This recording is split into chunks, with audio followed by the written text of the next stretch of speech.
right now, all I can say is wow. So, Breaking Bad, Season 5, Episode 14, Ozymandias.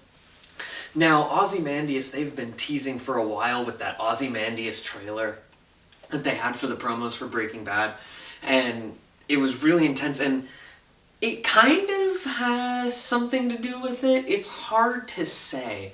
I mean, yes, it does have overall symbolism, but there's a lot to process, especially the beginning and the end of this episode. That is where the big kickers are. I mean, first off, Hank's dead, but really one of the first images you see from back to present day, because they do a flashback back to season 1. So when they go through all this, Walt's sitting there, and I mean, he's still in the car, the gunfire's going off, and Gomez is just dead on the ground. That was my one actual complaint. I love this episode. I think it's one of the best episodes that's been around in Breaking Bad. But my one complaint was the gunfight ended on a huge cliffhanger last episode, and then this current episode, it just kind of is over. And it's like, oh, by the way, Gomez died. And I felt like that didn't do Gomez justice, because him and Walter Jr. are really the only true good characters in this show. Now, Hank's wounded in the leg, and he's crawling towards the shotgun. That was the brutal part, is when you see Hank wounded, and you're just like, no, don't do this. And Hank's just crawling, and the guy's walking over to him, and Walt is begging for his life, and saying, not for Walt's life, Walt is fine, but he's begging for Hank, and he's saying, please, I will give you $80 million to spare his life. And that's when they get the knowledge that he's got all his money out here. But they ultimately just do it anyway. Bang, Hank's dead. And Hank went out like a champ. He went out like a hero, and he sat there and basically said, because they said, well, Hank, are you going to do all this? And he basically says, I'm not going to beg for my life. My name is Hank Schrader. You can go fuck yourself. And I sat there and went, Hank Schrader! I mean, I've grown to love Hank Schrader. He started as a complete douchebag in the beginning of the show, and now he's like this hero, this unsung hero. I love Hank. And Hank's just in there, he's like, you can go fuck yourself and just do what you gotta do. And in the middle of that, just cut off. I think that was the most shocking thing for me. In mid-sentence, that Hank is trying to basically say, I'm not intimidated by a thug, is bang, just cut off, bang, dead. One of the most beautiful shots I've ever seen in Breaking Bad, and it was a simple shot. All the sound cuts, and all you see is Walt fall to his knees, and the sun like backlights him, so you almost like see a fallen hero, and he lands, and then he just falls over, and he's pretty much in a catatonic state. And they go dig up all his money. They take all his money, which, if you ask me, I know I normally save this for the discussion portion of the video, but if you ask me, he's coming back for his money. And he's sitting there, and he's just like, oh my god, and they give him a barrel of money. They give him $11 million. Of his $88 million, I believe it was. And they hightail it. So they're all off on their own thing. But first, before they leave, I want to say wow to, he still gets Jesse. They pull him out. They're about to execute him. $2 Matt Damon says, oh hey, I can still use him.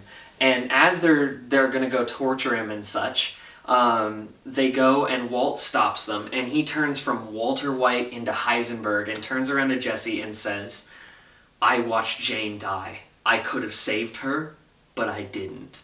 And that just destroys Jesse, because he feels like it's Jesse's fault, because Jesse went and whined and got the DEA on with him, so now Walt is kind of saying, well, it's his fault.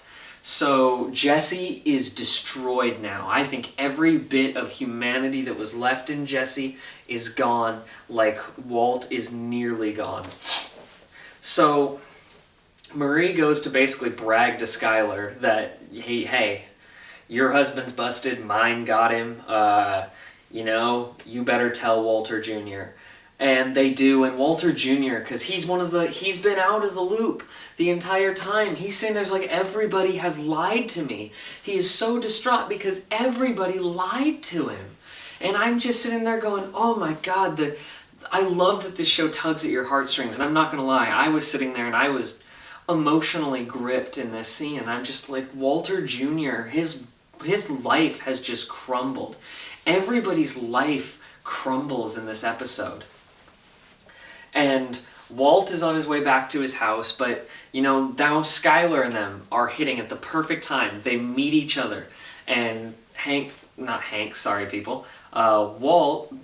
basically says, oh my God, we gotta get out of here now. We gotta get out of here. Oh my God, we gotta get out of here. And they're sitting there saying, explain something. And Skylar assumes, Walt, you killed Hank. And basically, Walt loses his shit and says, he screamed it at the top of his lungs, and he's saying, I tried to save him, but they don't believe him, because at this point, the boy who cried wolf, he cried wolf so many times. This time, they're like, we don't buy it. And he's sitting there, and he's like, I tried to save him, but now they're just sitting there going, will you explain what's going on? Why is Hank dead, basically? Hank is dead, and they are realizing this, and they're sitting there going, oh my God, our family is dying. And so Skylar loses it and does what I kind of predicted earlier on in the season. And she takes a knife and blocks Walter Jr. without Walt knowing and tells him to get out and threatens him with a knife. She attacks him with the knife, and I'm like, oh my God, she's trying to kill him. He's coming back, and then they struggle. Walter and Skylar are having a knife fight. And I'm sitting there going, oh my God.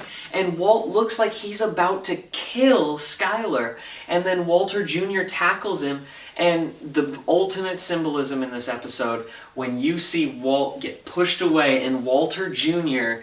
ultimately blocks his mother, and they look at him in horror.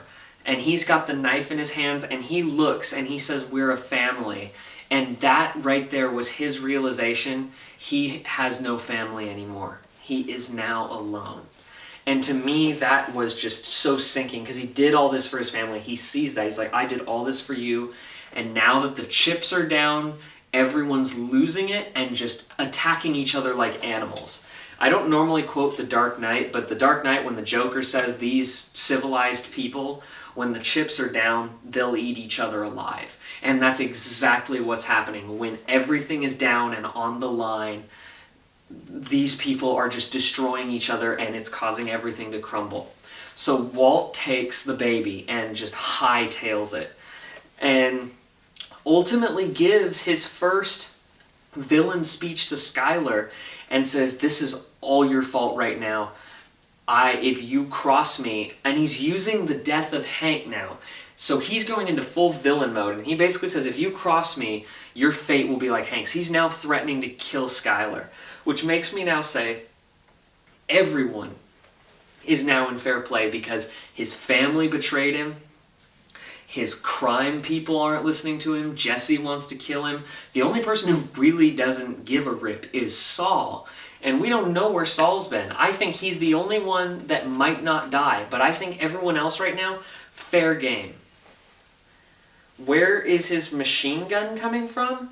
Well, I think that the machine gun is going to be, because at the end of the episode, he hightails it out. I think he's going to get prepared. He's going to come back. He says, I have nothing left to live for. I think he's going to go gun down all those Nazis and ultimately get his money back. But I think he's going to offer Jesse a chance, because him and Jesse always ended up like father and son. I think he's honestly going to say, let's start a new life together. I think he's going to give him one chance. And if not, kill him. And so what do you guys think? Don't forget to like and subscribe. The next 2 episodes, so the final 2 episodes, I have some stuff I'm taking care of out of town. And so they're going to be a little late. But I apologize for that, but they're only going to be about a day late each. So don't worry about it. You'll still be hearing from me. So don't forget to like and subscribe. It'll show up the second it's up. And talk to you then.